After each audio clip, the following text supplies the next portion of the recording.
Hong Kong has suspended all flights in and out of the territory as thousands of anti-government protesters hold a sit-in at the international airport, one of the world's busiest. Mass demonstrations and unrest show no sign of abating more than 2 months after they were sparked by a controversial extradition bill. Now, many of those protesting are critical of the actions of police, who on Sunday were caught on film firing tear gas at close range. In the last hour, the Assistant Commissioner of Police Operations in Hong Kong responded to those criticisms. We have very stringent requirements on our officers when using force. And the decision to use force is then. Our officers to determine then what level of force should be used in that occasions, and they should use the minimum level of force to achieve the operational objective. The police have been criticised for firing non-lethal rounds into a crowd and for beating people at the top of an escalator at a train station on Sunday. From Hong Kong, here's the BBC's Jonathan Head. This is how it starts every weekend now in Hong Kong. They've turned improvising barricades into an art form. They work with impressive speed and coordination. There's never much time before the police arrive. These confrontations are now a familiar routine in Hong Kong streets.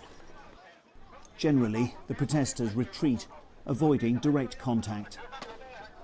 But by nightfall, the clashes were happening in multiple locations across the city and getting worse.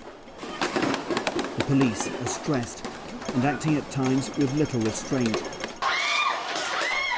This was Tai Kwu Underground Station, where protesters were corralled by the police and then beaten and driven down the escalators.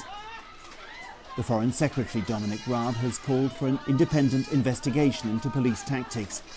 It's one of the 5 demands made by the protest movement. But his intervention has not gone down well with China, which views this as an internal matter. The longer this goes on, the greater the risk of more overt intervention by China. Now, that's something that clearly worries Britain as a joint guarantor of this city's special status. But China's just made it clear it will not accept what it calls British meddling. And the influence of Hong Kong's one-time colonial power these days is very limited. There are those here who still hope for some kind of foreign support for their cause. In truth, though, they are largely on their own and up against an unyielding and increasingly impatient China, which has warned that it won't stand by if this unrest goes on. Jonathan Head, BBC News, Hong Kong.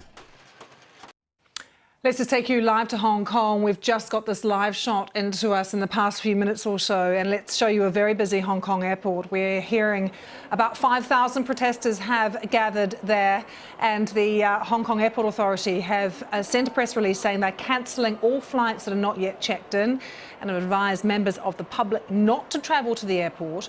But just to be clear, they have said arrivals already heading into Hong Kong would be allowed to land. It's a big, busy airport in Hong Kong. It is one of the world's busiest. About 75 million passengers pass through the airport every year. Well, that was the case in 2018. But we've also been hearing today that tourism and retail sales have been strongly hit in Hong Kong because of these protests. The tourism board saying there was a double-digit decline in overall visitor numbers this past month and a significant drop in bookings for August and September because of these ongoing protests. But very calm at the airport at the moment, but more and more protesters are there and a huge amount of disruption for travellers. We hopefully will take you there to the airport live very shortly, so stay with us here on GMT for that.